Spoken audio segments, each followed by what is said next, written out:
friends, welcome to Madras Samayal. இன்னைக்கு நம்ம மெட்ராஸ் சமையல்ல காஷ்மீரி புலாவ் எப்படி பண்றதுன்னு பார்க்கலாம். காஷ்மீரி புலாவ்னாலே நமக்கு வந்து அதுல சேர்த்துக்க கூடிய பொருட்கள் தான் ஞாபகத்துக்கு வரும். அந்த அளவுக்கு நிறைய நட்ஸ் அப்புறமா வந்து கொஞ்சம் ஃப்ரூட்ஸ் எல்லாம் சேர்த்து பண்றதுனால அந்த டிஷ்ஷே வந்து ஒரு மைல்ட் ஸ்வீட்னஸோட சூப்பரா இருக்கும். ரொம்ப சிம்பிளான ரெசிபி, அதனால டேஸ்ட் வந்து பயங்கரமா இருக்கும். இப்போ இது பண்றதுக்கு ஃபர்ஸ்ட் வந்து ஒரு panல 4 டேபிள்ஸ்பூன் போல நெய் சேர்த்துக்கோங்க. நெய் உருகுனதும் இதில் நல்ல வாசனைக்காக 2 பிரியாணி இலை, 3 சின்ன துண்டு பட்டை, 3 கிராம்பு, 3 ஏலக்காய், ஒரு கருப்பு ஏலக்காய், கடைசியாக ஒரு அரை டீஸ்பூன் சோம்பு சேர்த்துட்டு இதை வந்து நம்ம நல்லா கலந்து விடுறப்பவே நல்ல ஒரு வாசனை வரும். இந்த மாதிரி கலந்ததுக்கப்புறமா இதில் வந்து நம்ம நட்ஸ் எல்லாம் சேர்க்கணும். ஒரு 1/4 கப் போல் முந்திரி பருப்பு எடுத்து வச்சுருக்கேன். கூடவே ஒரு 1/4 கப் போல் பாதாம், அதை வந்து 1-2 லைட்டாக இடித்து வச்சுருக்கேன். முழுசாக சேர்க்குறதுனால நம்ம சேர்த்துக்கலாம். நான் இந்த மாதிரி இடித்து வச்சுருக்கேன். இந்த ரெசிபிக்கு வந்து நம்ம நிறைய நட்ஸ் சேர்த்து பண்ணணும், அதனால வந்து கொஞ்சம் தாராளமாக சேர்த்துக்கோங்க. இந்த மாதிரி ஒரு வாட்டி கலந்ததுக்கப்புறமா இதில் வந்து ஒரு 1/4 கப் உலர்ந்த திராட்சை சேர்த்துக்கோங்க. சேர்த்துட்டு திராட்சை வந்து இந்த மாதிரி பலூன் மாதிரி வந்ததும் இதில் வந்து நம்ம ஃப்ரூட் சேர்க்க போகிறோம். நான் இன்றைக்கி வந்து கொஞ்சமாக ஒரு அரை கப் போல் அன்னாசி பழம் எடுத்து வச்சுருக்கேன். கூடவே ஒரு அரை கப் போல் ஆப்பிள், அதே வந்து இந்த மாதிரி பீசஸாக கட் பண்ணி வச்சுருக்கேன். இதை சேர்த்துட்டு அப்படியே நெய்யோட ஒரு நிமிஷம் நம்ம வந்து நல்லா கலந்து விடணும். இந்த மாதிரி கலந்ததுக்கப்புறமா இதில் வந்து ஒரு 1/4 டீஸ்பூன் போல் சர்க்கரை எடுத்துருக்கேன். காஷ்மீரி புலாவ்லேயே வந்து ஒரு மைல்டான ஒரு ஸ்வீட்னஸ் இருக்கும். ஏன்னா நம்ம சேர்த்துருக்கக்கூடிய அந்த ஆப்பிள் உலர்ந்த திராட்சைலேருந்து அந்த ஸ்வீட்னஸ் வரும். உங்களுக்கு வந்து அதுவே போதும்னா நம்ம வந்து எக்ஸ்ட்ரா சர்க்கரை சேர்க்க தேவையில்லை. இன்னும் கொஞ்சம் ஒரு ஸ்வீட்னஸ் வேணும் அப்படின்னா நம்ம வந்து சேர்த்துக்கலாம். உள்ளே சேர்த்துட்டு மறுபடியும் ஒரு வாட்டி கலந்ததுக்கப்புறமா இதில் வந்து நம்ம அரிசி சேர்க்க போகிறோம்.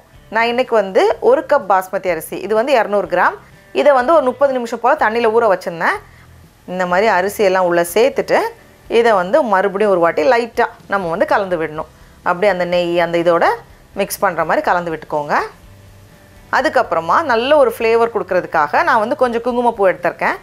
குங்குமப்பூ வந்து கண்டிப்பாக சேர்த்துக்கோங்க, அப்போ தான் வந்து அந்த டேஸ்ட் அந்த ஃப்ளேவரெல்லாம் நல்லாயிருக்கும். எல்லாத்தையும் சேர்த்துட்டு மறுபடியும் ஒரு வாட்டி நல்லா கலந்ததுக்கப்புறமா இதில் வந்து நம்ம பால் சேர்க்க போகிறோம். நான் இன்றைக்கி வந்து அரை கப் பால் எடுத்திருக்கேன். நான் வந்து காய்ச்சின பால் தான் எடுத்திருக்கேன். கூடவே 1/2 கப் தண்ணி. 1 கப் பாஸ்மதி அரிசிக்கு நமக்கு வந்து 2 கப் தண்ணி வேணும். அதில் வந்து அரை கப் பால் சேர்த்துருக்கோம், மீதி வந்து 1/2 கப் தண்ணி சேர்த்துருக்கோம். கடைசியாக தேவையான அளவு உப்பு எல்லாத்தையும் சேர்த்துட்டு இதை வந்து நம்ம கலந்துட்டு மூடி வச்சு வேக வச்சிட வேண்டியது தான். இதை வந்து நல்ல ஒரு டைட்டான கனமான மூடி போட்டு மூடி வச்சுக்கோங்க.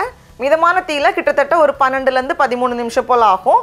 குக்கரில் வைக்கிறதா இருந்தால் மிதமான தீயில ஒரு விசில் வச்சு எடுத்துக்கோங்க, கரெக்டாக இருக்கும். இருக்கட்டும், இப்போ நம்மளோட புலாவ் வந்து ரெடியாக இருக்கும். ஓப்பன் பண்ணி பார்த்துடலாமா? அவ்வளோ ஃப்ளேவர்ஃபுல்லாக இருக்குது, அவ்வளோ வாசனையாக இருக்குது. அப்படியே மேலே ஃபுல்லாக ஃப்ரூட்ஸ் நட்ஸ் எல்லாம் அப்படியே இருக்குது. அப்படியே நம்ம ரைஸை வந்து ரொம்ப போட்டு நம்ம மிக்ஸ் பண்ணக்கூடாது, அப்படியே ஜென்டிலாக தான் நம்ம வந்து மிக்ஸ் பண்ணணும். பாருங்கள், அப்படியே நமக்கு வந்து அவ்வளவு ஃப்ரூட்ஸு நட்ஸ் எல்லாம் உள்ளே இருக்கும். நம்ம வந்து ஒரு வாய் சாப்பிடும்போதும் நம்ம வந்து நிறைய நட்ஸு ஃப்ரூட்ஸ் எல்லாம் என்ஜாய் பண்ணலாம். அந்த அளவுக்கு நிறைய இருக்கும். இந்த அளவுக்கு இருந்தால் தான் நல்லாயிருக்கும். இப்போ அடுத்தது வந்து இது மேலே சேர்க்குறதுக்கு கொஞ்சம் வெங்காயத்தை வந்து நம்ம ஃப்ரை பண்ணி சேர்க்கணும். அதுக்கு ஒரு பேனில் கொஞ்சமாக எண்ணெய் சேர்த்துருக்கேன். இதில் வந்து எண்ணெய் சூடானதும் நான் வந்து ஒரு வெங்காயம் வச்சுருக்கேன், அதை வந்து கொஞ்சம் மெல்லிசாக கட் பண்ணி வச்சுருக்கேன். அதை உள்ளே சேர்த்துட்டு நம்ம வந்து அது கொஞ்சம் கோல்டன் ப்ரௌன் ஆகிறது வரைக்கும் நம்ம வந்து பொரிய வச்சு எடுக்கணும். கரிஞ்சிடக்கூடாது, கரிஞ்சிருச்சுன்னா கசக்கும். அதனால கொஞ்சம் பாருங்கள், இந்த மாதிரி வந்ததுமே நம்ம எடுத்துடலாம். இந்த ஃப்ரைட் ஆனியன் வச்சு சர்வ் பண்ணும்போது ரொம்ப நல்லாயிருக்கும். கடைசியாக வந்து கொஞ்சம் மாதுளப்பழம், அதுவும் வந்து நல்லாயிருக்கும். ஒரு நல்ல ஒரு கான்ட்ராஸ்ட்டும் கொடுக்கும், ஒரு ஸ்வீட்னஸும் கொடுக்கும், சாப்பிடும்போது நல்லாயிருக்கும். டடா, அவ்வளோதான், நம்மளோட சூப்பர் சுவையான காஷ்மீரி புலாவ் ரெடியாக இருக்குது. நான் ஒவ்வொரு இப்படி எடுக்கிறதுக்கும் ஃப்ரூட்ஸு நட்ஸு எல்லாமே கிடைக்குது.